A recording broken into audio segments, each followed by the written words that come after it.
சடையநாயனார் திருநாவலூரில் ஆதிசைவர் மரபில் பிறந்தார்.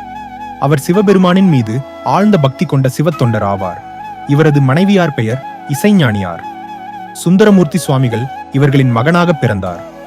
சுந்தரரை பெற்றது தமிழுலகின் தவப்பயன் என போற்றப்படுகிறது. திருநாவலூர் சைவ வளமும் செல்வமும் நிறைந்த ஊராக இருந்தது. சடையநாயனார் நல்ல ஒழுக்கமும் இறைபக்தியும் கொண்டவர். நரசிங்க முனையார் சுந்தரரை தம்மோடு அழைத்துச் செல்ல விரும்பினார்.